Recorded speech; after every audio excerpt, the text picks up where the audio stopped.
crying. So not just him.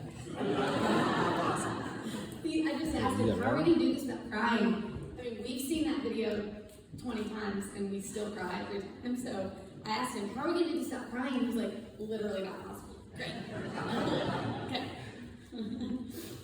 So each person here is something bigger than just an event. You're part of changing a child's life, a family's future, and a community's story. As we briefly mentioned in our video, when we first got Callie's diagnosis, we felt incredibly alone and helpless. Because of the STXBP1 community and the foundation, this is no longer true. We are grateful. The first STX Family Summit that we attended was in July last year in Philadelphia. We really didn't know what to expect.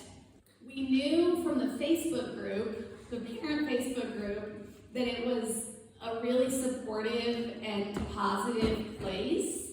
I even met my STX mom, best friend Megan, who's here tonight, through that group. But we didn't know that it was going to sound and look like Callum in there. That it was going to sound and look like hope. So for 3 days, we sat in a conference room and watched and listened. We heard STXers random clapping, as you might have heard Callie already doing tonight, and vocalizations.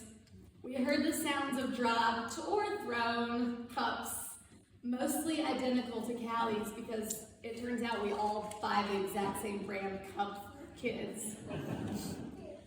We saw kids happily hop-crawling around the event and fiercely gnawing on their chewy necklaces. These were all the familiar sounds and sights of our Sunshine Boy. But there were new sounds and sights too. We heard some of the older STXers talking. We saw some of them running. We saw dedicated and knowledgeable parents actively moving mountains to get their kids what they need and deserve. We were completely blown away. We were literally crying within the first 15 minutes. Maybe we just cried. Maybe we're just crying. And somehow seeing the older STXers talking and running and going around and high-fiving people wasn't even the most hopeful part. I just want to tell you all a little bit about the foundation and the work that they're doing. STXBP1 was only discovered in 2008, and the foundation was formed in 2017.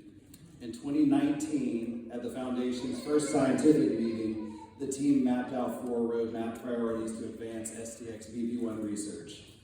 Following their initial roadmap and with the amazing work of our research and family community, we have made tremendous progress. In the 3 years from 2020 to 2022, we developed a disease concept model, multiple natural history studies, and launched an early phase clinical trial of the drug. So there's a lot going on. It's a very active situation. At the end of 2022, more than 9 potential therapies were developed for STXBP1, and at the end of 2024, there are now 16 potential therapies that we are trying to entice drug companies to work on. As it stands now, the STXBP1 Foundation is in its fast-forward 3-year plan phase, and the goals of this phase are very clear. Propel precision therapies for STXBP1, prepare for clinical trials, build biopharma interest, because that's a thing, and support patients today. Preparing for clinical trials and building biopharma interest go hand in hand. The STAR study is a natural history study for STXBP1 related disorders to better understand how the disorder affects patients over time. It's so new, they just need to get data about what actually happens. There are 145 STXers enrolled, and they go every 6 months to one of the 6 clinical sites and are assessed by a team of therapists, developmental pediatricians, and doctors who all know a lot about STXBP1. Callum and I actually just went on our first guys trip up to Philadelphia together to be a part of the study. We had a blast. It was very cute. It was very cute and it was fun. The idea is we are setting up a plug-and-play situation for a pharmaceutical company to easily say, hey, this community's got all this information, all this data, and they're very involved, and they're going to help us with these trials, and there's a lot of potential here. That's basically what we're trying to show them.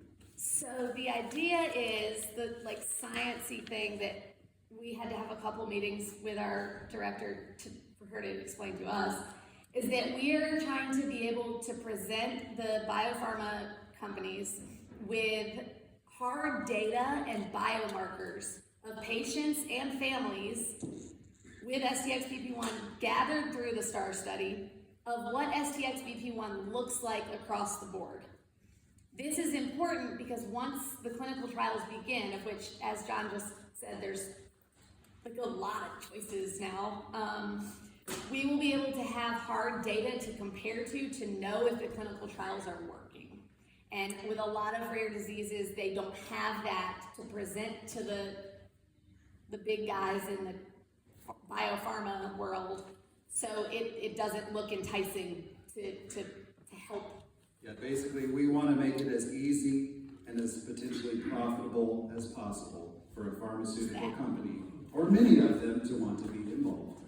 Potentially profitable as possible that's been kind of drilled into our heads. It's like, that's the point. And so we're like, okay, got it. So 16 potential therapies. That's 16 potential cures. Not just for some distant, faceless group, but for Callie and his STX or BFF Aubrey, who's here tonight, right here. And the other roughly 1,227 STXers just like them around the world.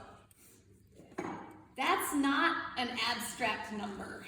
That's a real, manageable, and achievable goal.